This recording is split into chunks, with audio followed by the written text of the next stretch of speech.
Okay, great. So welcome to the International Spy Museum. My name is Vince Houghton. I'm the historian and curator here at the Spy Museum. If you haven't had a chance to join us before, again, welcome. We do programs like this a lot. There's a way to find out everything that's coming up. You can look in the back of the table when you first walked in to get all of our programming information, or just go to our website, spymuseum.org. On the 28th, which is about 2 weeks and change from now, you can join us here again for Rick Schrader, who spent a long and illustrious career working for the agency that I think John is going to say mean things about tonight. No.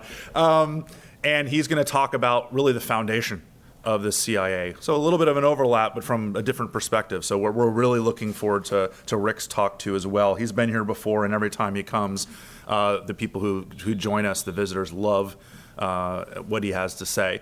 But let's talk about John Prados a little bit, because he is who we're going to be hearing from tonight. He is a senior fellow at the National Security Archive, just down the street at GW. He focuses on national security affairs, including foreign affairs, intelligence, and military subjects. He also heads the archive's intelligence documentation and the Vietnam projects, so probably been busy a little with what's going on at the archives now. He has a PhD in political science, specifically international relations, from Columbia University, and he's the author of more than 20 books in all, along with many articles and papers, a prolific writer. Somehow you're not 90 years old with that many books, so I applaud you for that. As somebody trying to pound away at my first two, it's I can understand how ridiculously amazing that accomplishment is. His research has centered in the past on subjects including the National Security Council, the Central Intelligence Agency, the Vietnam War, and analysis of international relations, diplomatic and military history in a more general sense. His books include The Family Jewels, The CIA's Secrecy and Presidential Power, Safe for Democracy, The Secret Wars of the CIA, Vietnam, The History of an Unwinnable War, Storm over Leyte, The Philippine Invasion and the Destruction of the Japanese Navy, which is his last book before this one. Unless you slipped one in when I wasn't looking. I think, yeah, okay, good. And William Colby and the CIA, The Secret Wars of a Controversial Spy Master. So among his books, Unwinnable War, Keepers of the Keys, which is on the National Security Council, and Combined Fleet Decoded, which is on intelligence of the Pacific War during World War II, were each nominated for the Pulitzer Prize.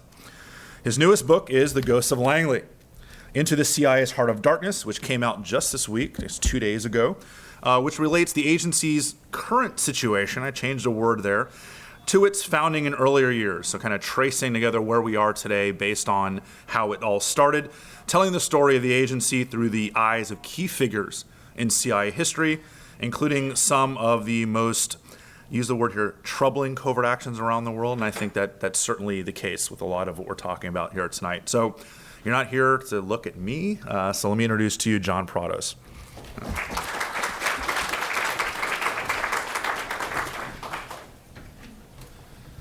Thank you very much. That was very nice. And welcome tonight to talk about the Ghosts of Langley. Now, I don't want to talk for too long. I want to make sure that we get a good amount of time for discussion.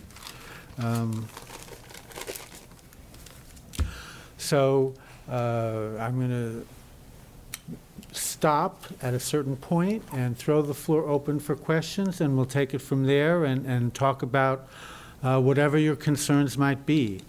I am widely knowledgeable about every aspect of the Central Intelligence Agency, and I'm sure we will have a vibrant discussion. Obviously, in the title of this book, Ghosts is a metaphor.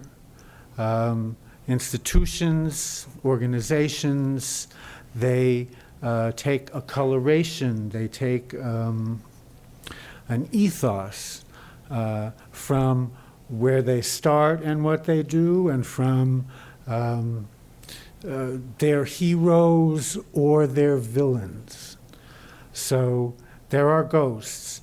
That's not to say that there aren't real ghosts in the story of the Central Intelligence Agency.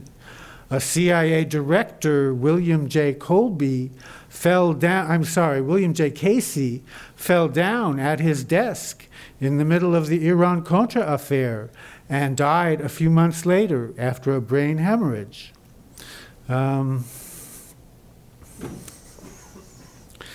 Emilio Americo Rodriguez, I'm sure someone you haven't heard of, a CIA case officer, flies into Dulles Airport, is on his way to Langley, to headquarters, to meet with higher-ups, and suffers a coronary thrombosis at the airport, dies in the line of duty.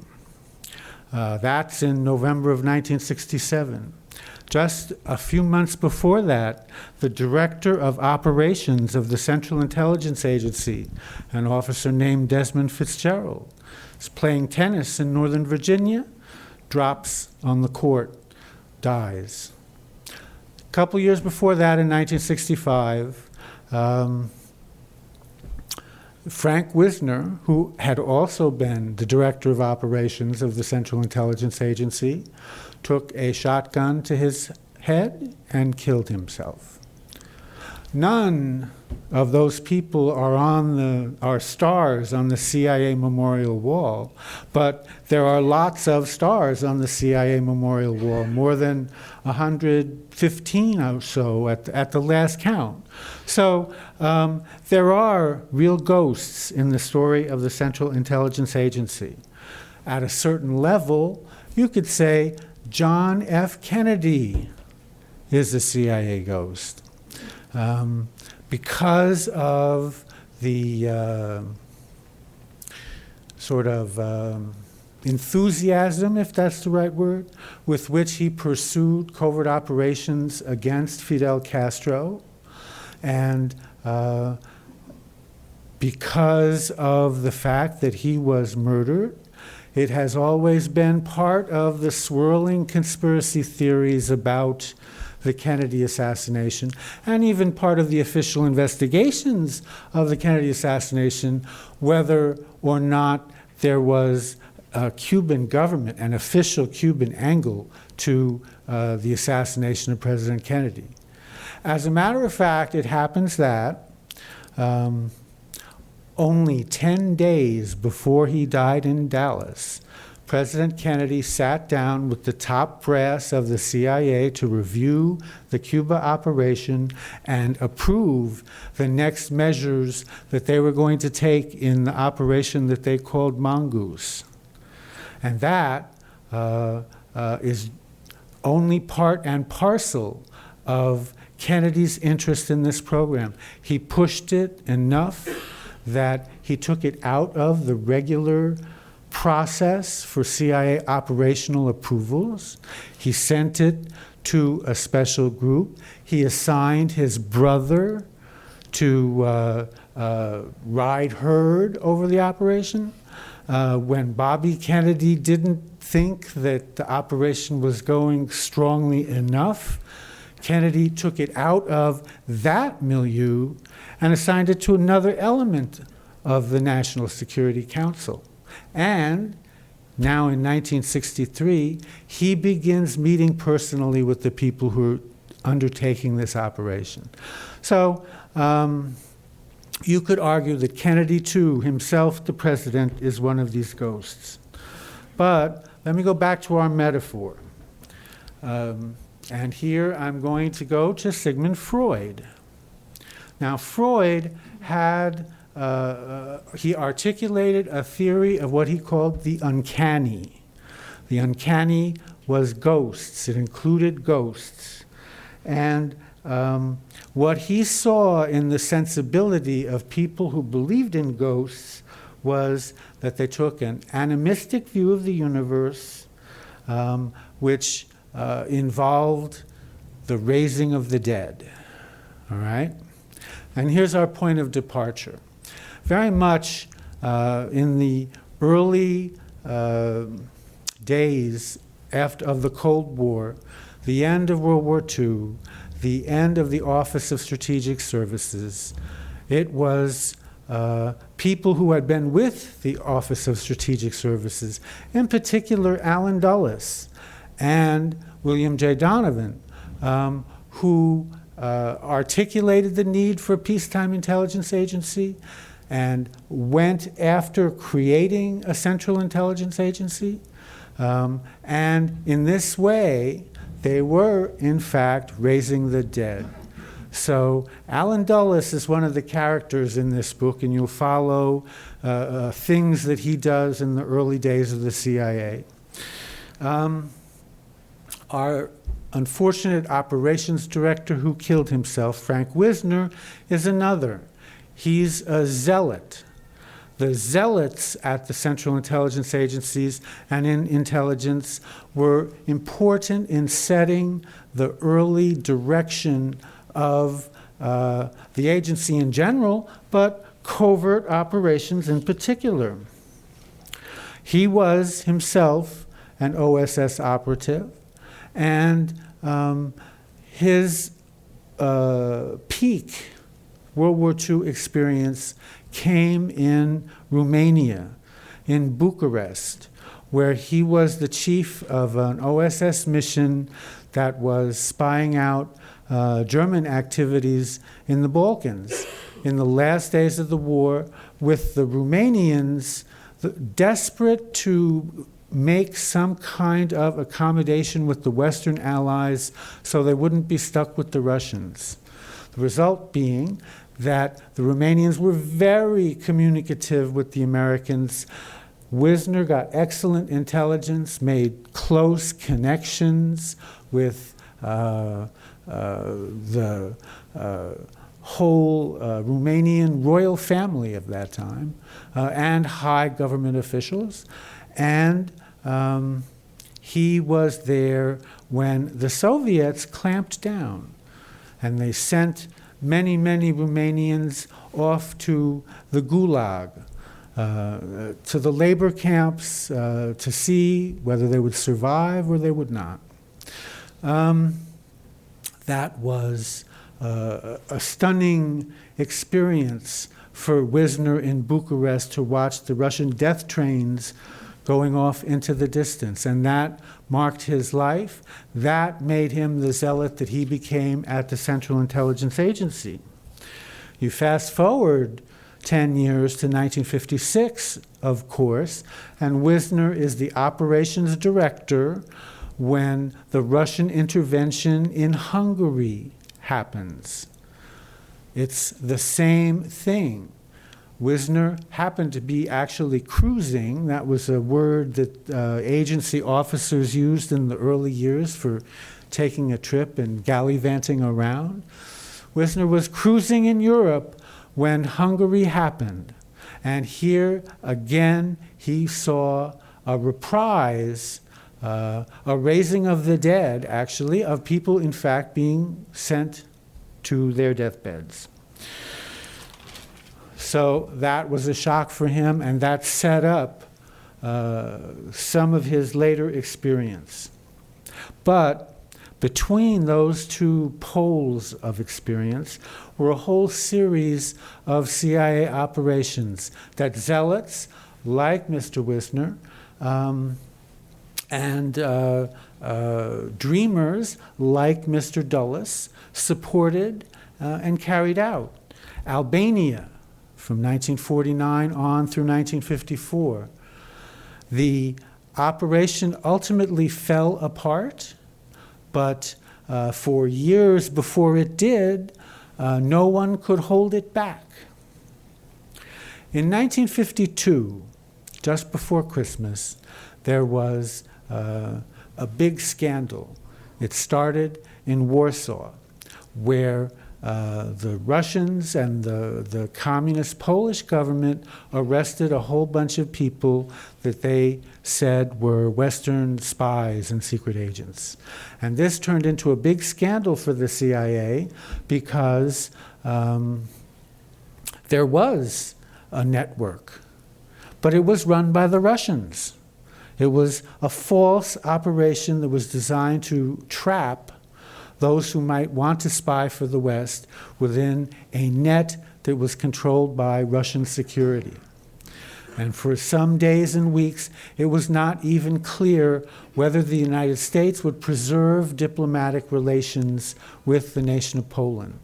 This, of course, was a big problem for the CIA, a big scandal at the CIA, a flap, as that word came to be used, because the CIA had been supporting this operation. They had sent millions of dollars. They had sent gold. They had revealed North Atlantic Treaty Organization war plans to the alleged Polish resistance group, so that those supposed spies could check on the coordinates of various geographic points that the NATO powers wanted to find out about. The operations that were carried out by U.S. intelligence at that time were approved by an interagency group that was called the Operations Advisory Committee, and later the 10/2 or 10/5 panels. That group, one of its members was a State Department officer named Robert Joyce. All right? After this scandal with the Polish operations at the end of 1952, Joyce complained. Now, this was significant for several reasons, because Joyce, Allen Dulles, Frank Wisner, and a whole series of other high CIA people in the last days of World War II had lived together in Germany as the Allied forces advanced. So they were they were very familiar with each other. They were friends. And Joyce complaining at this point represented breaking ranks with the old network. All right? Joyce expanded his critique.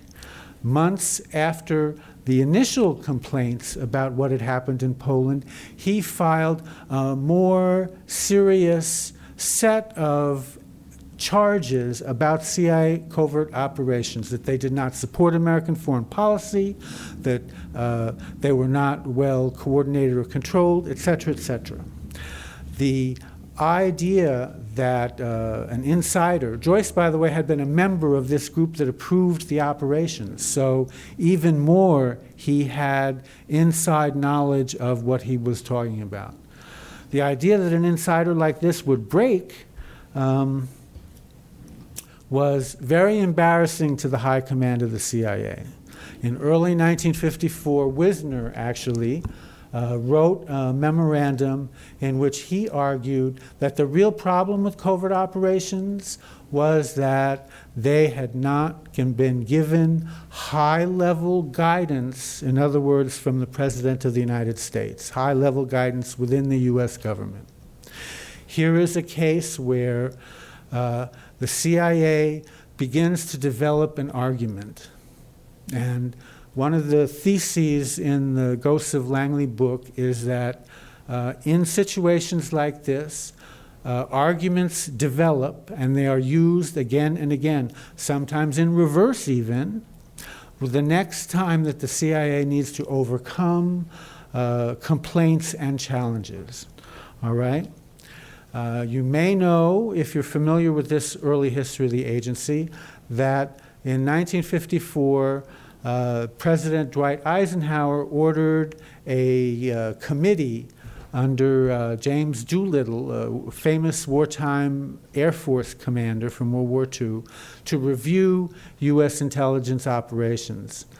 The thing that review is always associated with is Doolittle's judgment that the Americans had to be just as mean as the Russians to conduct the Cold War.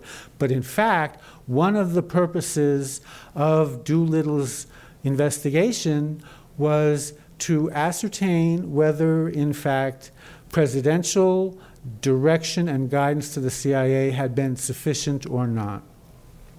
And Doolittle concluded that it had, predictably enough. All right?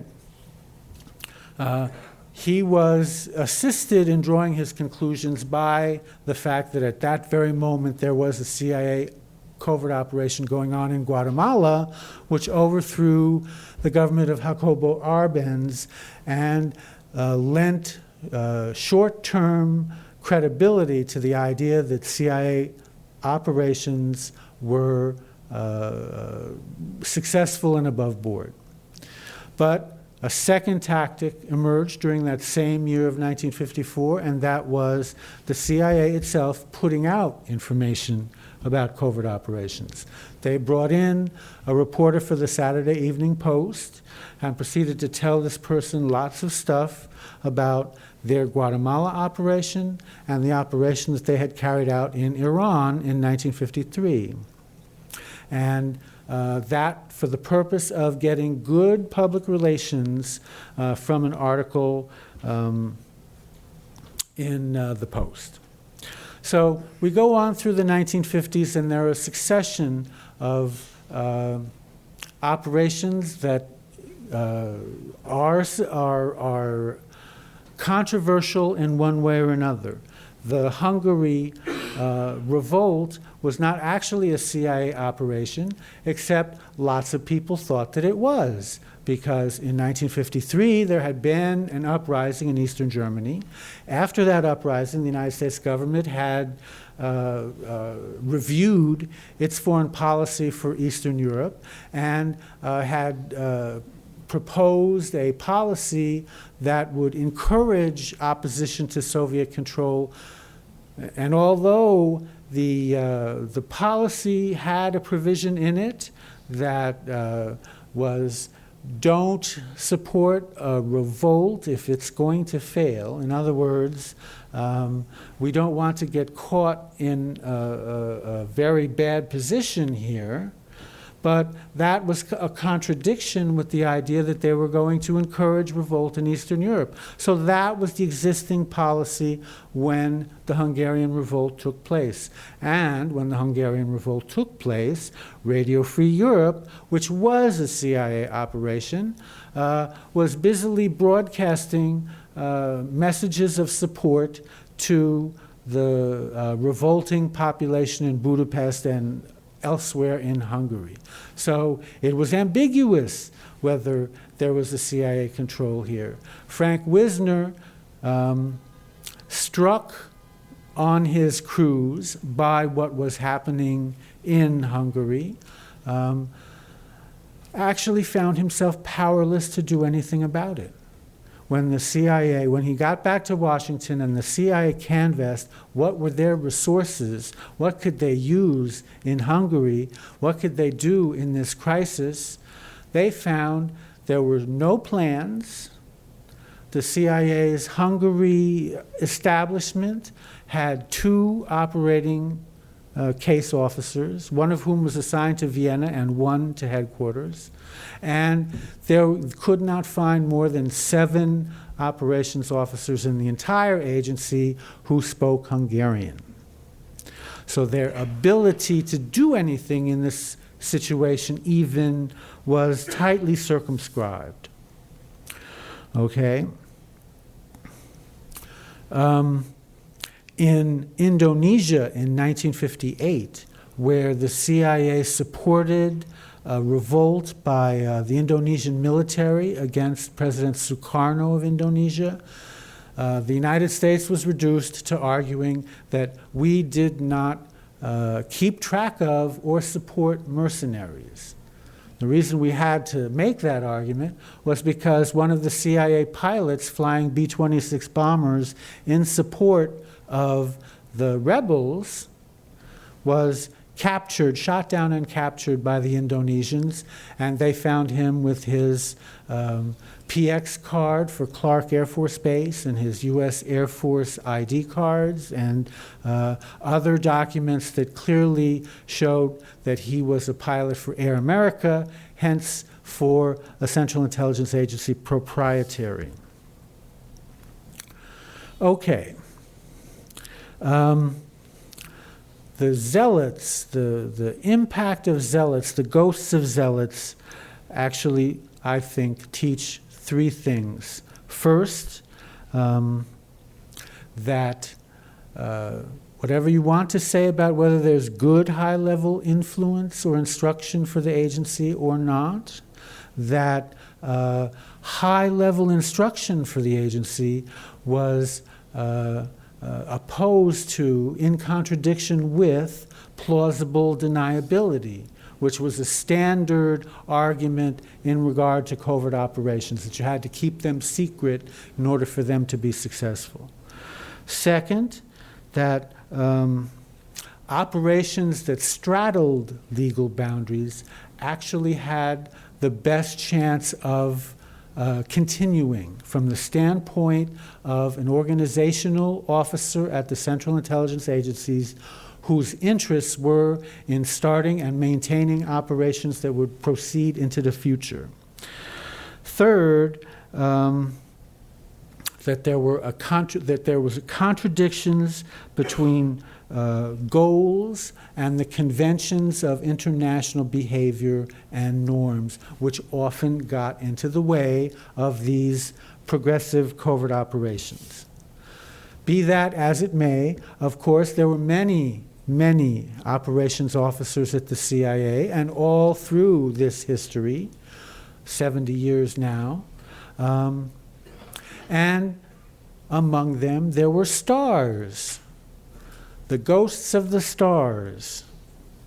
A star like Jennifer Matthews, who was the person at the head of the CIA contingent at Forward Operating Base Chapman that was destroyed in 2009 by the Al-Qaeda suicide bomber, the Jordanian suicide bomber.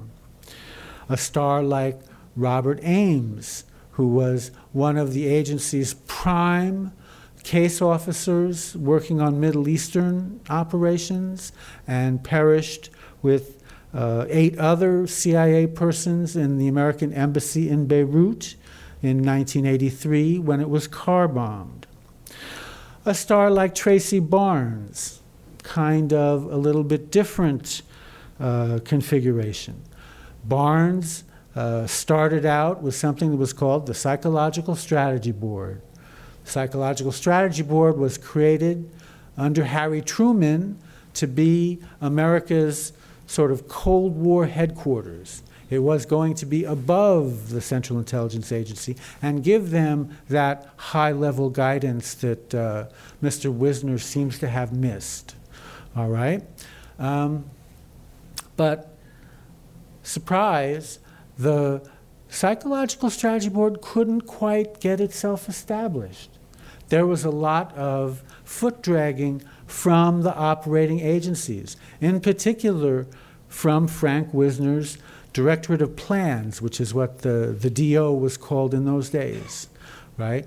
Wisner kept not giving Strategy Board employees security clearances, so they couldn't access the documents. He refused to supply the Strategy Board with material so that it had a hard time getting the raw material from which to design these strategies that it was supposedly in charge of creating. With the Strategy Board not establishing itself well, Tracey Barnes, who was the staff director there, figured that he knew a sinking ship when he saw one. And Barnes, by the way, had been a star agent for Allen Dulles in World War II when Dulles was the OSS station chief in Bern. So Dulles was a CIA representative at Psychological Strategy Board meetings, and here the two ran into each other together, and at a certain point, Dulles made him a job offer, and Wisner figured this is time to jump ship, and he moved over to the CIA. When the agency carried out its operation in Guatemala in '54, it was Barnes who served as the kind of general manager of the field operation, running between the different high-level brass guys and the field guys. And in that capacity, he encountered the hostility of field commanders who thought that he was not the right guy for them. All right? Barnes was also a promoter of the CIA career of E. Howard Hunt, who later turned out to be one of the Watergate burglars and had his hands in a lot of sort of flaky business. In the middle 1950s into the late 50s, Barnes was sent to Europe on an overseas tour. He was chief of base in Frankfurt and then station chief in London. During the time he was station chief in London, it was very controversial, the British spy Kim Philby and the whole so-called Cambridge spy ring, one of whose members was a person named Michael Straight, who happened to be Tracey Barnes's cousin. One day, Straight, feeling guilty, asks Barnes to take him to lunch, and at lunch, he invites Barnes to ask him questions about Cambridge in the 1930s and Russian spying, and Barnes won't do it. So he walks off. He comes back to CIA headquarters in, I think it was like 1958, maybe early 59, where he becomes the deputy to the director of operations, at that point, Richard Bissell. And as in that position, Barnes has the catbird seat on the organization of the Bay of Pigs invasion of Cuba, which, by the way, brings us full circle to what we were saying about Kennedy a little bit earlier. Barnes also messes up this assignment. A critical part of the Bay of Pigs operation was to convince the general public and the world that, in fact, what was happening was a revolt of Cubans in Cuba against Fidel Castro. And one part of that was that they were going to fly a B-26 bomber of a kind that a type of aircraft that the Cuban Air Force actually flew at that time. They were going to fly it to Miami, and they were going to have the pilot say that he was a Cuban Air Force pilot defecting with his friends, and the bombing that was going on in Cuba right at that moment was other Cuban Air Force pilots defecting with their aircraft and bombing Castro's air bases. Well, in order to make this work, the American ambassador at the United Nations, Adlai Stevenson, had to know what that cover story was as well as what the real story was. And they send Barnes up to New York to brief Adlai about the cover story and the real story. Barnes doesn't tell Adlai Stevenson the whole story. So when it comes time that this issue is debated in the United Nations and the United States government has to make a statement in the United Nations, Adlai Stevenson does not know that the airplane not only is not a Cuban Air Force airplane, but in fact was one of the same type airplanes that the CIA had bought to use in the Indonesia bombing, and that our Cuban exile pilot who was flying this plane to Miami had never fired the guns on the aircraft, so that they arrived in Miami in a taped-over condition that prevented rust from developing on the gun barrels, but clearly demonstrated that the plane had not been in any kind of combat. The American cover story for the airstrikes at the Bay of Pigs immediately fell apart, and that was only one part of a morphing and huge and increasing disaster in terms of the politics of it, the execution of it, the military operations themselves. So Tracey Barnes was a CIA star. As a matter of fact, in 1961, the bidding at the agency was that Richard Bissell would succeed to the directorship of the CIA after Allen Dulles, and Tracey Barnes would become the director of operations under him. And plenty of CIA officers oriented themselves in their organizational setting with the assumption that these would be the next set of personnel changes. Okay? How about Richard Bissell? himself. Here's another CIA star. Bissell, of course, was the top field marshal of the Bay of Pigs operation.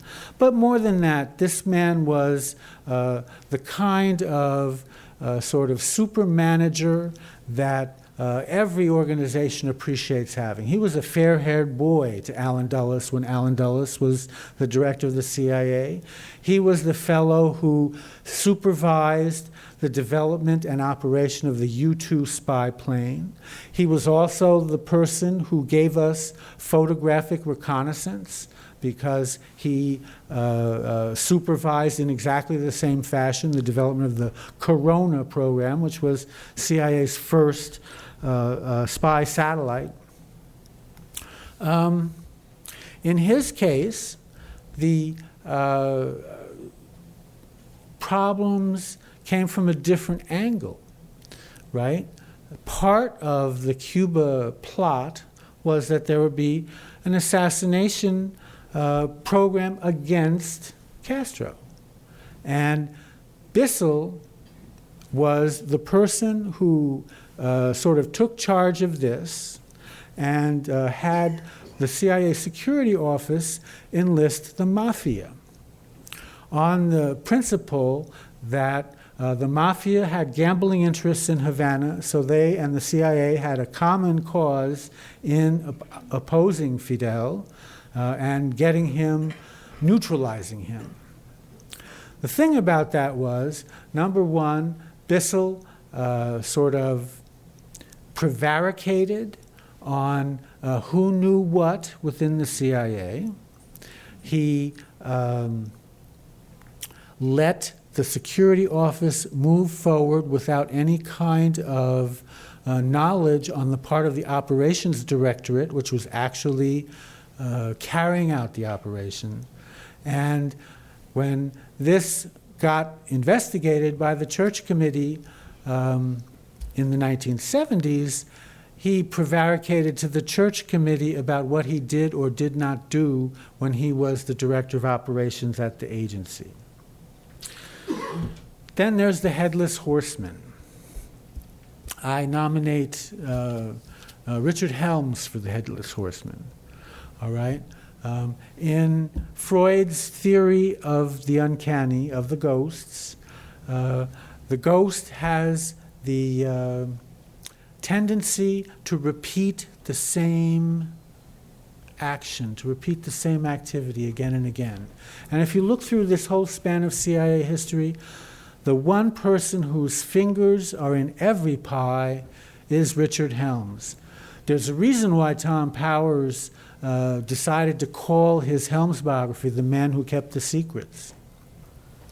Helms is the only person whose name is on a memo that approved the CIA's program to take people's mail and cover it and photograph contents of letters, which was interfering with the posts. That's a criminal offense. Helms is the only person who met with the sitting Postmaster General to talk about that program. Helms, fast forward a decade, in the 1960s, Helms is the spark plug behind the Mark Chaos project, in which the CIA spied on American domestic citizens dissenting against the Vietnam War. And when Richard Nixon, who didn't like the CIA very much, demanded that the CIA reduce itself by 10% and then take more cuts in budget and in personnel in the early 1970s, Helms protected the chaos operation against American citizens from any of those personnel cuts. Now, he was also involved with the assassination plots against Castro. When John McCone asked questions about what was happening after the Chicago Tribune published the first article that said something about mafia involvement, Helms knew to answer McCone's questions.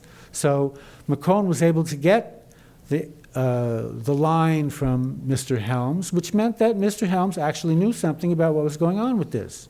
Helms, of course, was behind the things that the agency did in the Southeast Asian War in Laos and Vietnam. He was the top operative for Kennedy in the anti-Castro operation that we called Mongoose. He was the chief of the operations directorate that acted in an American ally, British Guiana, to overthrow its government. Okay? So there are these different characters, and I could go on with them all night probably, but I don't want to do that. What I will say is this, that the agency faced challenges. It developed arguments to defend itself. These arguments were foisted by characters like the people that I'm talking about, and they move into the modern era. And many of the arguments are used again and again and again. For example, I talked about the Doolittle report. The Doolittle report, one of the arguments the CIA used to deface that was, you know, you're making us answer your questions so much that we're not getting our jobs done. Okay? Fast forward to the Bay of Pigs, which was extensively investigated afterwards, and one of the CIA's responses to Kennedy's proddings about why haven't you got Castro for me was, well, we can't pursue the Cuban operations because we're answering all your investigations of the Bay of Pigs. Similarly, when the CIA Inspector General investigated the Bay of Pigs and interviewed 125 officers about what was going on, the response to the Inspector General's report, most of it written by Tracey Barnes, by the way, was that, well, you never interviewed anyone.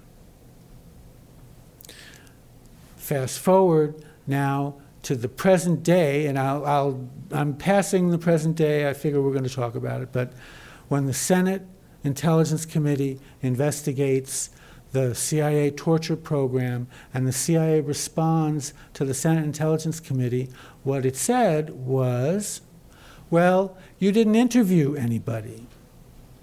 Now, when the investigators for the Senate Committee went to Langley in October of 2009 to interview CIA officers, the agency's general counsel of the time physically blocked them from entering the office.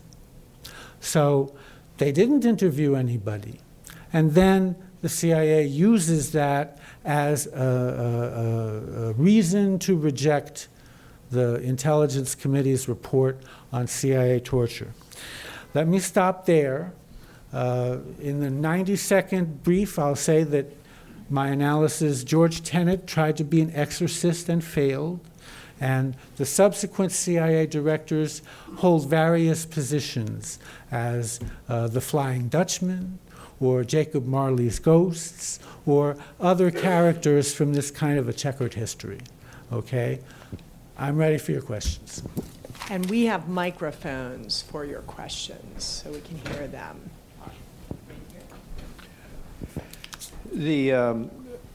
You know, so much the mythology going on. I noticed in today's paper there was some person talking about the Vietnam, and they made a comment that Ho Chi Minh sent a letter in '46 to Truman to keep the French out, because Roosevelt earlier had said he was going to keep the French from going back into Indochina. And then in the typical post fashion, they put in the parentheses that the CIA prevented Truman from seeing this, which would be hard to do, seeing that the CIA wasn't created till '47. So so much of what we read, especially in the mainstream media, is just mythology. Well, yes, that's true. There's no question that But wait a second now, there's also a difference between mythology and fake news, all right? Yes, it's true the CIA did not exist in 1946, but the Central Intelligence Group did exist, and that was created by Truman also, and was the forerunner, the direct forerunner of the CIA, starting in January of 1946, which I believe is before that letter is dated. But to take your larger point, absolutely, that was mistaken because the recipient of the letter would have been the U.S. Department of State, and the means of transmitting the letter would have been through our counsel in Hanoi, who, by the way, was someone who was kind of opposed to Ho Chi Minh, so perhaps there's a reason right there where the letter didn't get through, you know? So, yes, there's lots of silliness in the press. However, the evidence that's used in Ghosts of Langley is on CIA paper in declassified documents. There's minimal use of journalistic material in this book, most of it primarily for the purpose of saying that this or that leak occurred and then analyzing what happens afterward. Good evening. I was wondering when you wrote your book, if you came across any research about the death of William Colby. I live in Charles County, Maryland, and he had a summer home there, and I believe he died in 1996. Right. And there was a lot of talk at that time that, you know, of course, all the theories were proposed and whatnot. I was wondering if throughout your research when you wrote your book, you came across anything that differed from what was widely reported in the newspapers at the time. I actually wrote a biography of Colby, so let me speak from that perspective rather than from Ghosts of Langley, in which Colby is a very minor character. I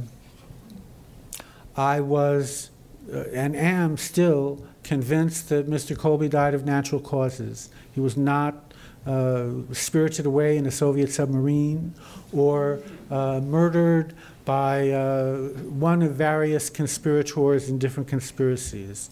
I spoke to a person who was a colleague of his on the board of a Northern Virginia Beltway Bandit type company. And they had been having a board meeting just a few days before Colby took that canoe ride.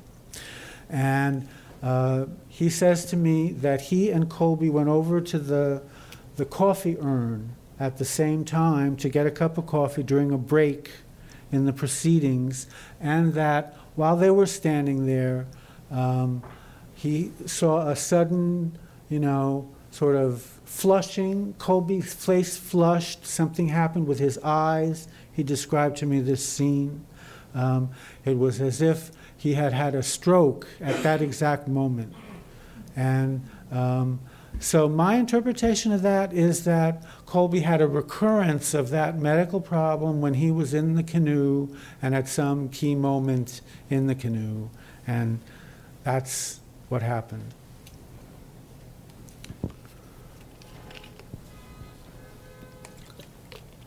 Surely I must have engaged you more than this.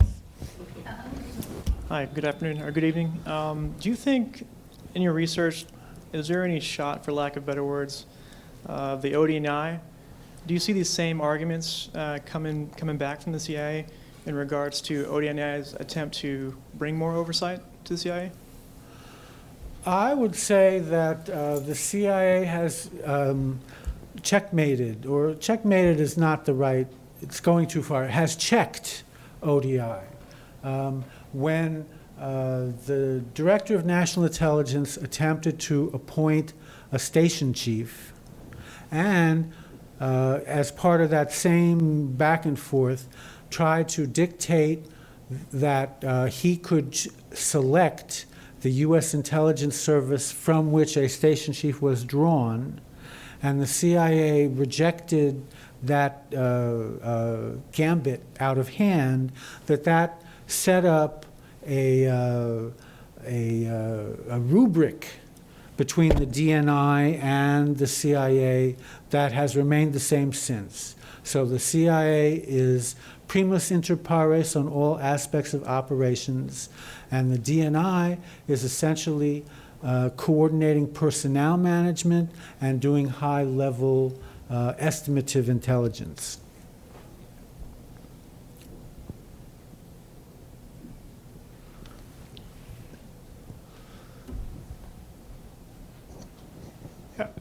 Yes. Did the CIA assist Senator McCarthy in the communist sympathizer outing? No, actually. And that was one of Alan Dulles' great moments, I think, at the agency, was where, and I tell this story, actually, in Ghosts of Langley.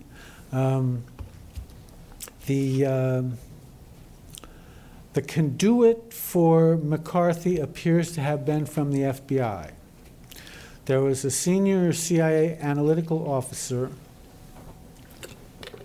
who was up for extending his clearance to handle nuclear weapons information, a guy by the name of William Bundy.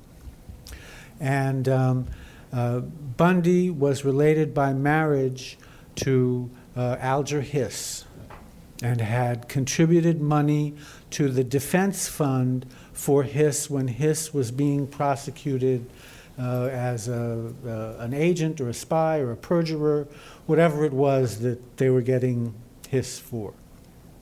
Anyway, Bundy tells the security investigators that, you know, he made this donation. This was a political donation, whatever, and that goes into his file. And within 48 hours of him telling this to the FBI, McCarthy had the information, and that's when McCarthy started talking about communists at the CIA.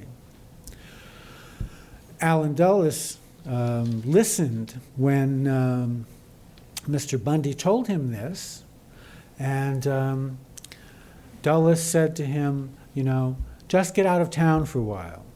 So Bill Bundy left and went to play golf with his dad up in Massachusetts, took a little leave of absence, and when McCarthy approached the CIA to demand Bundy and subpoena him, Dulles said to Mr. McCarthy, or Senator McCarthy, I'm sorry, you can't talk to him. The only person at CIA you can talk to is me, and I'm not going to go there. When McCarthy tried to press this, Dulles went to Vice President Richard Nixon. This is one of the favors that Nixon thinks that he did for the CIA up in the Watergate period, and asks Nixon to help him defuse this McCarthy subpoena. And Nixon was happy to do that, and he did do that. And a few months later, Dulles went before McCarthy's committee in a more general testimony about sort of general political situations at the Central Intelligence Agency. So he finessed the entire communist argument.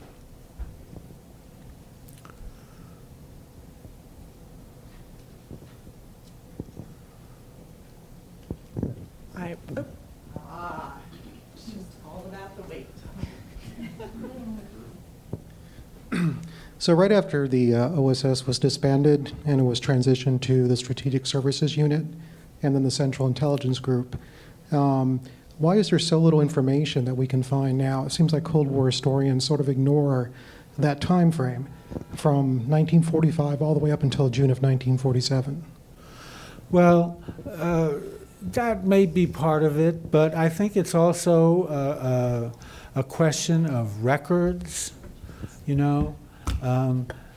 The transition, there was no transition, okay, between Franklin Delano Roosevelt's presidency and Harry S. Truman's presidency, because Roosevelt simply died and you swore in Truman right away. So that's one piece of this. So some of the record of the OSS, or a lot of the record of the OSS, actually belongs in the FDR library. The Truman Library now is the one that takes over and is actually the one that's in charge when all of this stuff happens. And Truman had a particular way that he structured his record keeping. He had something called the President's Secretary, and the President's Secretary was actually collecting records about every single foreign policy, defense, intelligence, and security issue. So this person was way overcommitted. That's one piece of it. Another piece of it is that the style of record keeping was different because they compiled records that were more like color records, you know. The president wore a highwayman's hat and carried a wooden sword in a little thing that he staged in January 1946 when he created the National Intelligence Authority, right? And he gave a similar hat to Sidney Sowers, who was the new chief of the Intelligence Authority, and to the guy that was in charge of one of the operating intelligence units. Then the photographs of that are lost, you know. Now, you may have found them, but, you know, anyway. So the style of record keeping was different. They recording the highwayman's hats, not like what is said in the meeting, all right? The CIA's official account of the congressional negotiations that lead to the National Security Act of 1947 is very general and short. It's only maybe 60 pages long through the whole expanse of that period and the huge importance of the creation of the CIA. There's this much detail. It got a little better as they went on. In the later 40s and starting into the 1950s, the National Security Council meetings actually have transcripts to them. So somebody was taking specific notes. But in this early period, not so much. If you went to the papers of Sidney Sowers, who was in fact that CIA chief there, you know, you'd find very little about his experience in charge of the National Intelligence Authority, you know. All right, well, we'll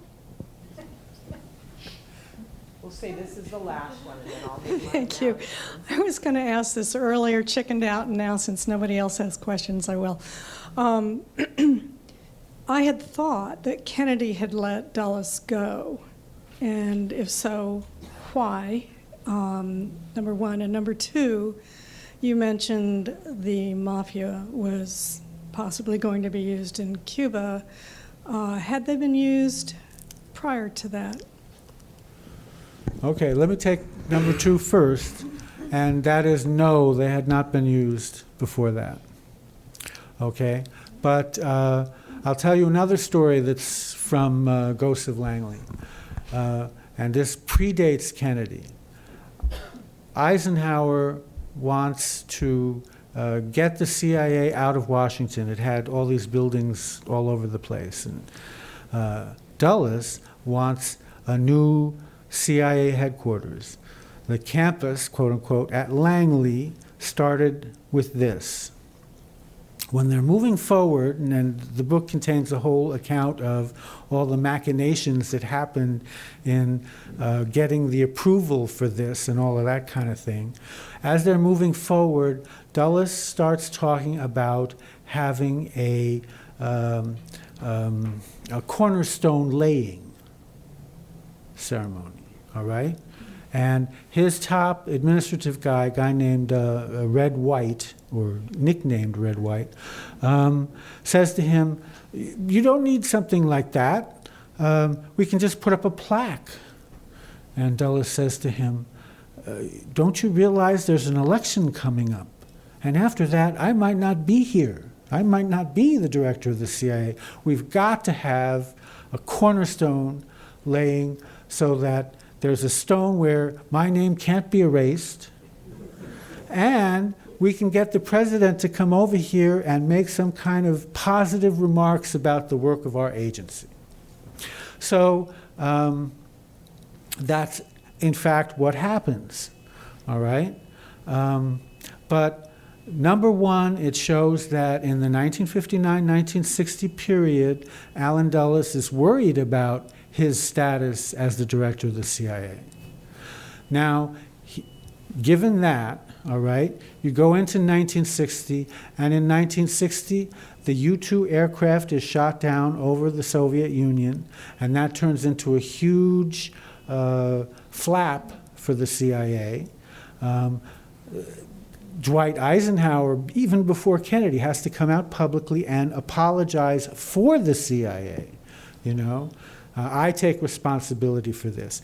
And it was the stupidity of the CIA's cover story in the U-2 affair that actually was the starting point for a pretty serious investigation of CIA activity.